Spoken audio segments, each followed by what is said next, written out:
Vijayawada university మంచి భవిష్యత్తు కోసం తెలుగు విద్యార్థులు ఇష్టపడే యూనివర్సిటీ. కాల్ 9059052378 9059052379.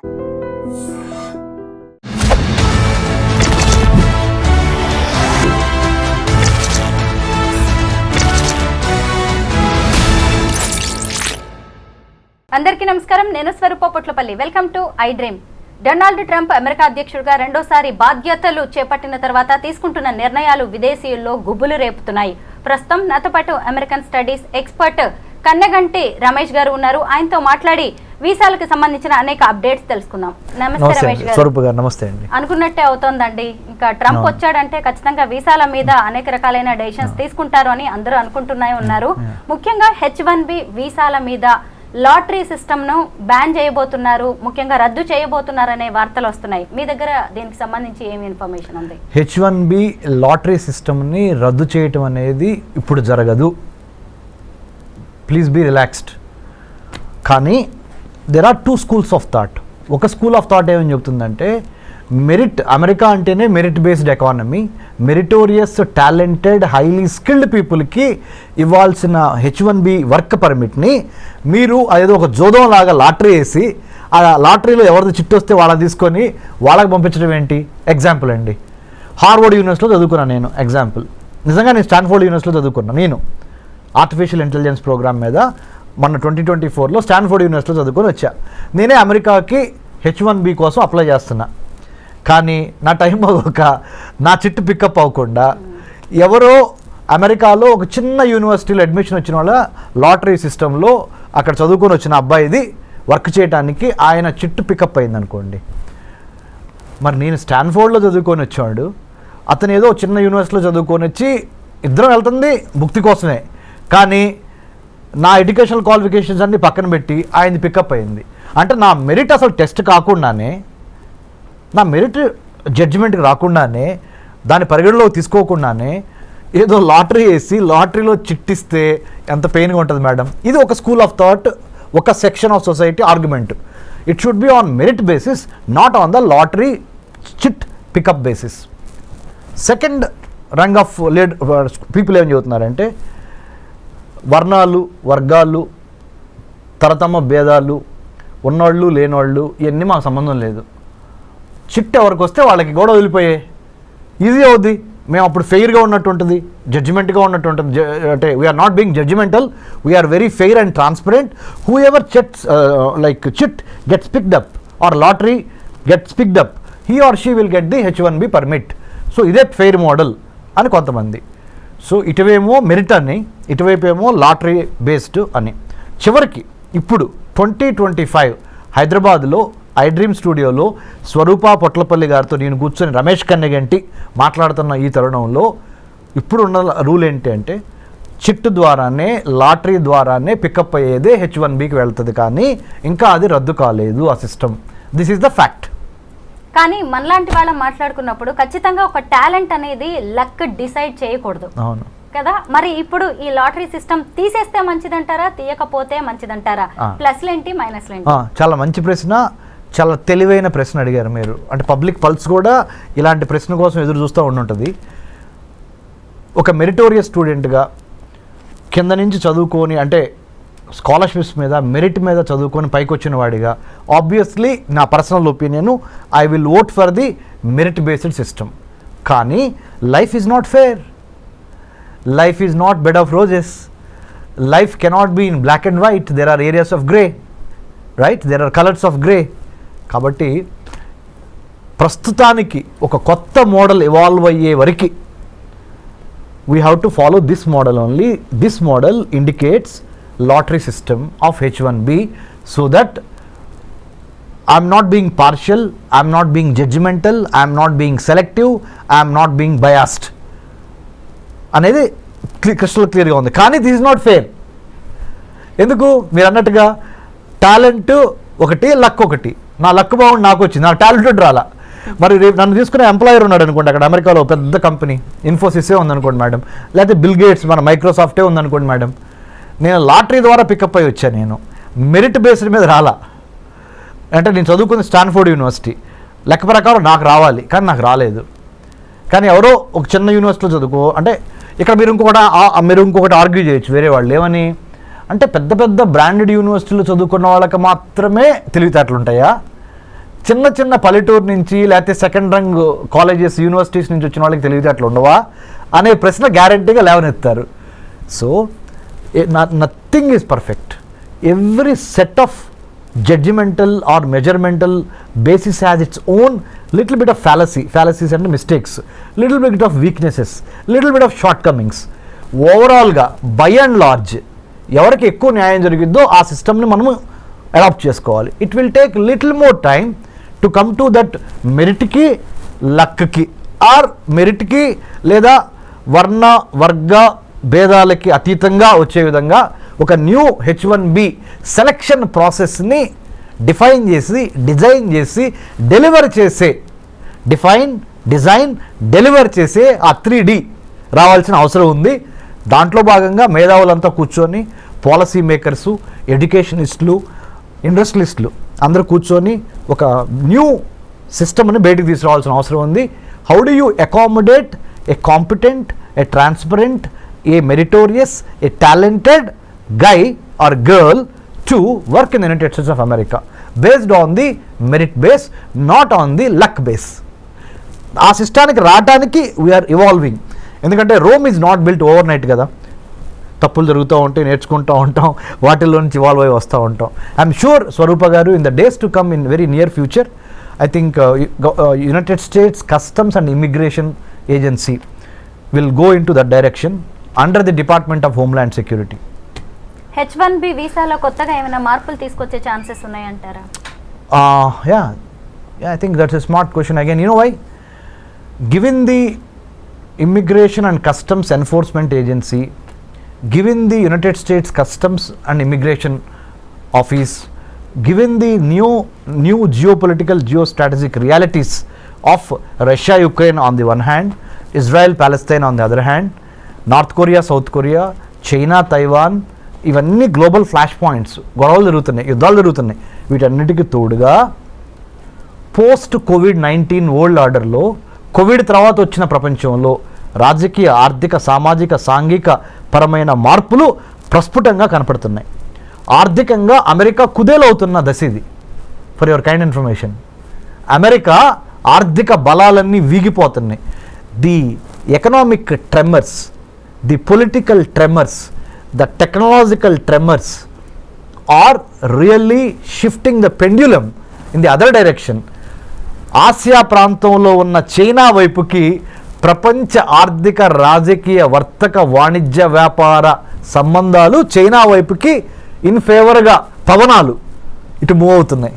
మంచికో చెడుకో we have to wait and see. But having known this fact, United States of America has got a wake up call. అందుకని మన ట్రంప్ గారు కూడా అన్నారు, hey it's a wake up call from China, People's Republic of China. You know what is it? DeepSeek R1 అనే ఒక కొత్త AI మోడల్ని, chat bot ఇప్పుడు ఏదైతే ఉందో చాట్ GPT లాంటి ఒక మోడల్, కొన్ని $1 బిలియన్ ఖర్చు పెట్టి చాట్ GPTని మనం తయారు చేస్తే, అలాంటి దాన్ని DeepSeek R1 అనే ఒక మోడల్ని చైనా వాడు $5.5 మిలియన్ తయారు చేశాడు. మనమేమో దాని మీద 100 కోట్లు 1000 కోట్లు ఖర్చు పెడుతున్నాం.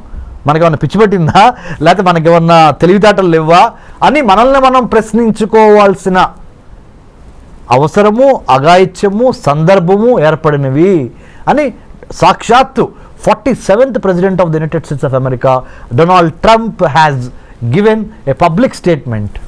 అంటే చైనా మ్యానుఫ్యాక్చరింగ్ స్పేస్ని, సైబర్ స్పేస్ని, మ్యారిటైమ్ స్పేస్ని, పొలిటికల్ స్పేస్ని, సర్వీస్ సెక్టర్ స్పేస్ని ఆక్యుపై చేస్తుంది. ఎన్లార్జ్మెంట్, ఎంట్రాప్మెంట్, ఎన్సర్కిల్మెంట్ అనే 3 విధానాల ద్వారా ప్రపంచంలో ఉన్న వర్తక, వాణిజ్య, వ్యాపార, సాహిత్య, రాజకీయ రంగాల్లో, ఆర్థిక రంగాల్లో తనదైన ముద్ర వేసుకోవటానికి చైనా నడుం బిగించి ఎన్లార్జ్మెంట్, ఎంట్రాప్మెంట్, ఎన్సర్కిల్మెంట్ అనే 3 స్ట్రాటజీల ద్వారా చాప కింద నీరులాగా ప్రవహిస్తున్న తీరుని అమెరికా గ్రహించింది. అమెరికాతో పాటు ఇండియా గ్రహించింది. ఇండియాతో పాటు ఆస్ట్రేలియా, జపాన్, మిగతా దేశాలు కూడా గమనించినాయి. ఈ 4 దేశాల పేర్లు ఎందుకు ప్రస్ఫుటంగా ప్రస్తావించానంటే మేడం గారు, స్వరూప గారు, India, Australia, Japan, United states ఈ 4 కలిపి ఈ చైనాని ఎదుర్కోవటానికి క్వాడ్గా ఏర్పడింది. QUAD అంటే 4 చతురస్రాకారంలో ఈ 4 దేశాలు ఈ చైనాని ఎదుర్కోవటం కోసం ఇందాక మీకు చెప్పాను spaces, manufacturing space, cyber space, maritime space, service sector space and political space, వీటిని కాపాడుకోవాలి దీని నుంచి, చైనా నుంచి అని ఈ 4 దేశాలు జతగట్టినాయి. వీటితో పాటుగా భారత్ అంటే వీటిలో ఒకటైన భారత్ ఇటు బ్రిక్స్ని మేనేజ్ చేయాలి. Brazil, Russia, India, China, south ఆఫ్రికాలోనూ భారత్ ఉంది. ఇటు క్వాడ్ అంటే Australia, Japan, India, United States, ఇక్కడ కూడా ఇండియా ఉంది, ఇక్కడ కూడా ఇండియా ఉంది. మరి వీళ్ళతోనూ వెళ్ళాలి, వీళ్ళతోనూ వెళ్ళాలి. ఇద్దరితో కలిసి వెళ్ళి తన యొక్క రాజ్య ప్రయోజనాల్ని ఎలా కాపాడుకోవాలనే రాజకీయ దౌత్యపరమైన చదరంగంలో భారత్ చాలా స్మార్ట్గా తన పావుల్ని కదపాలి. దీనికి ఒక బ్యాక్గ్రౌండ్ ఉంది ప్రపంచ రాజకీయాల్లో. ఇప్పుడు జరుగుతున్న COVID-19 పరిణామం తర్వాత అమెరికా ఆర్థిక వ్యవస్థ కుప్పగూలిపోయి, అందుకనే let's make America great again అనే నినాదంతో ప్రెసిడెంట్ ట్రంప్ ఎందుకు అధికారంలోకి వచ్చాడు అంటే, ఉన్న వాళ్ళకి అమెరికా పౌరులకి ముందల విద్య, వైద్యం, ఆరోగ్యం, పర్యావరణం, వాళ్ళకి భద్రత, ఉపాధి ఇవ్వగలిగితే తర్వాత మిగిలింది ఏదన్నా ఉంటే ప్రపంచ దేశాలకు పంచిపెడతాము అనే ఒక బేసిక్ నాలెడ్జ్ నుంచి, బేసిక్ ఐడియాలజికల్ ప్రిమైజ్ నుంచి ఆయన let's make America great again అన్నాడు. అందుకని ఇండియాకి నిన్నగాక మొన్న $21 మిలియన్ రద్దు చేశారు యుఎస్ ఎయిడ్ నుంచి. ఇది ఇండియాలో ప్రజాస్వామ్యాన్ని పెంపొందించడానికి, ఎలక్షన్స్ని పెంపొందించడానికి $21 మిలియన్ శాంక్షన్ అయి ఉంటే దాన్ని రద్దు చేసేశారు Elon Musk, department of government efficiency, కొత్త డిపార్ట్మెంట్ వాళ్ళు. ఎందుకంటే ముందర మన దేశం గురించి మనం ఆలోచిద్దాం.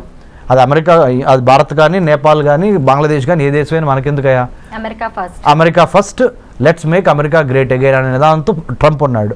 కాబట్టి దీనికి ఎంత బ్యాక్గ్రౌండ్ ఉంది. ఐ డ్రీమ్ ద్వారా, మీ ద్వారా, you are such a senior journalist with so much of hard work that you have put in the capital of India and elsewhere in the country.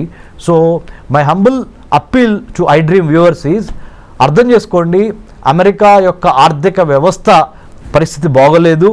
China చాలా తెలివిగా, చాలా స్పీడ్గా, చాలా సర్ప్రైజ్ ఎలిమెంట్స్తో అమెరికాని కొట్టడానికి ఆర్థికంగా, రాజకీయంగా, సాంకేతిక పరంగా ప్రతి అంశంలోనూ, ప్రతి డిపార్ట్మెంట్లోనూ అమెరికాని శాసించే విధంగా చైనా ఎదుగుతున్నది.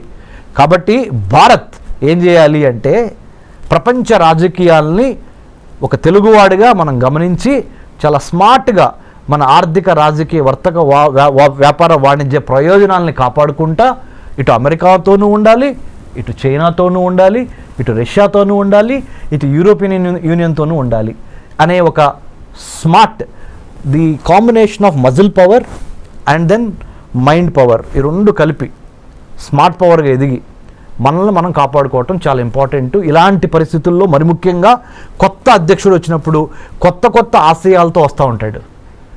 వాటిని అర్థం చేసుకొని దానికి అనుగుణంగా ప్రీ డిపార్చర్ ఓరియంటేషన్ అంటారు, PDO అంటే ఇక్కడి నుంచి వేరే దేశం వెళ్ళేటప్పుడు ఆ దేశం యొక్క చట్టం ఏంటి, న్యాయం ఏంటి, సంస్కృతి ఏంటి, సాహిత్యం ఏంటి, చరిత్ర ఏంటి అనేది అవగాహన లేకుండా ఏదో వీసా వచ్చేసింది కదా అని చంకలు కొట్టుకొని బొమ్మని మీరు ఫ్లైట్ ఎక్కి అక్కడ దిగంగానే వాడు చెప్పేది మీకు అర్థం కాదు, మీరు చెప్పేది అర్థం కాదు, మీరు అక్కడికి వెళ్ళిన తర్వాత భారతదేశంలో ఎలా ఉన్నామో అలా ఉందాం అనుకుంటే కుదరదు, తిరిగి మళ్ళీ డిపోర్టేషన్ అంటాడు, ఇంకోటి అంటాడు, H1B వర్క్ వీసాల గురించి మాట్లాడతాడు, F1 స్టూడెంట్ వీసాల గురించి మాట్లాడతాడు,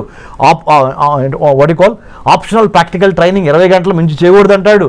అర్థం కాక ఏం చేయాలో అర్థం కాక ఇవన్నీ కాకుండా ప్రీ డిపార్చర్ ఓరియంటేషన్, PDO అంటే వేరే దేశంలోకి మన దేశం నుంచి వేరే దేశంలో కాలు పెట్టబోయే ముందల అక్కడ చేయవలసిన అంశాలు ఏంటి, చేయకూడని అంశాలు ఏంటి, అక్కడ రాజకీయం ఏంటి, చరిత్ర ఏంటి, సాహిత్యం ఏంటి, వర్తకం, వ్యాపారం, వాణిజ్యం అక్కడ ఎలా జరుగుతుంది అనే దాని మీద మినిమం కామన్ సెన్స్తో, మినిమం హోంవర్క్తో ప్లాన్, ప్రిపేర్, పర్స్పైర్, ఇన్స్పైర్ అనే విధంగా మనం అక్కడికి వెళ్తే మంచిది. 2025లో H1B వీసా రెన్యువల్ ప్రాసెస్ ఎలా ఉండబోతోంది? 2025లో ఏమైనా మారే ఛాన్సెస్ ఉన్నాయా? ఓకే, రెన్యువల్కి సంబంధించినంత వరకు గుడ్ న్యూస్. మంచి ప్రశ్న. అగైన్ ఎందుకు చెప్పనా, ఇప్పుడు వరకు 2024 మ్యాక్సిమం 2024 2023-2024 ప్రథమాంకం వరకు, ద ఫస్ట్ పార్ట్ ఆఫ్ 2024 వరకు ఏంటి, H1B వీసా రెన్యువల్ కావాలంటే మీరు ఉదాహరణ, నా పేరు డాక్టర్ రమేష్ కన్నిగంటి, నేనే అనుకోండి, నేను అమెరికాలో సిలికాన్ వ్యాలీలో సియాటల్, శాన్ ఫ్రాన్సిస్కో, బే ఏరియాలో నేను లెట్సే మైక్రోసాఫ్ట్లో పనిచేస్తున్నా. H1B మీద నేను అమెరికా వెళ్ళి ఒక 3 ఏళ్ళు జాబ్ చేశా.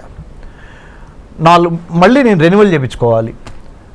అక్కడి నుంచి ఇండియా వచ్చి ఇండియాలో కొన్నాళ్ళు గడిపి మళ్ళీ I have to renew my H1B. దానికి సొంత దేశానికి తిరిగి రావాల్సి వచ్చేది. అప్పుడు నేను అక్కడ ఆ ఎంప్లాయర్కి, నేను ఎంప్లాయీ, ఆయన ఎంప్లాయర్, నాకు ఉద్యోగం ఇచ్చిన ఆయన, నేను ఉద్యోగం చేస్తున్నానండి. మా ఇద్దరికి మధ్య కొంత కమ్యూనికేషన్ కావాలి. మళ్ళీ మీ ఇద్దరు అడ్జస్ట్ అవ్వాలి. నిన్నటి వరకు అక్కడ జాబ్ చేస్తా, ఒకేసారి మళ్ళీ ఇండియా వచ్చి ఇండియాలో మళ్ళీ ఫుడ్, క్లైమేట్ ఇవన్నీ అడ్జస్ట్ అయ్యి మళ్ళీ ఇక్కడి నుంచి మళ్ళీ అదే జాబ్కి వెళ్ళేటప్పటికి కొంత టైం పట్టేది. సో ఇదంతా ఎందుకు టైం వేస్ట్ బ్యాచ్ అని ప్రధానమంత్రి మోడీ గారు ఎప్పటి నుంచో అమెరికన్ ప్రెసిడెంట్ బైడెన్ని అడిగారు, ఇప్పుడు ట్రంప్ గారిని మొన్న కూడా అడిగారు, మీరు H1B రెన్యువల్ అమెరికాలోనే ఉండి మా భారతీయులకి రెన్యూ చేసుకునే అవకాశం ఇవ్వండి అనగానే వాళ్ళు ఒప్పుకున్నారు. ఇప్పుడు now they are going to give us the chance to renew our H1B by being in the United States of America. You don't need to come back to India. H1B visa మీద ఉన్న వారికి జన్మతః వచ్చే ఈ పౌరసత్వ రద్దు అనేది కూడా వాళ్ళ మీద ఎలాంటి ప్రభావం చూపించే అవకాశం ఉంది? అంటే H1Bని ఒక్క నిమిషం పక్కన పెడితే స్వరూప గారు, మొన్నటి వరకు 1789 జార్జ్ వాషింగ్టన్ ప్రథమ American president, 47th president of the United States of America Donald Trump ప్రమాణ స్వీకారం ముందల వరకు, అంటే జనవరి 2025 జనవరి 20 వరకు ఏంటంటే, ఆ దేశంలో కనుక ఒక ప్రెగ్నెంట్ లేడీ జన్మనిస్తే ఆటోమేటిక్గా అబ్బాయికి కానీ అమ్మాయికి కానీ ఆ అమెరికన్ పౌరసత్వం వచ్చేసేది. కానీ ట్రంప్ ఏం చేశాడు, అమెరికన్ పౌరసత్వం ఇవ్వటం ఈజీ, కానీ పౌరసత్వం ఇచ్చిన తర్వాత బెనిఫిట్స్ కూడా ఇవ్వాల్సి వస్తున్నాయి. ఆ బెనిఫిట్స్కి అయ్యే డబ్బులు ఖర్చు ఎంత అవుద్ది అంటే, when you are pregnant, you are coming and delivering a baby in my country, that is United States of America. The moment your baby is born on this land, he or she becomes a American citizen కదా. మరి American సిటిజన్ని మళ్ళీ protect చేసుకోవాల్సిన బాధ్యత ఎవరిది? నాదే కదా, అంటే being the American president.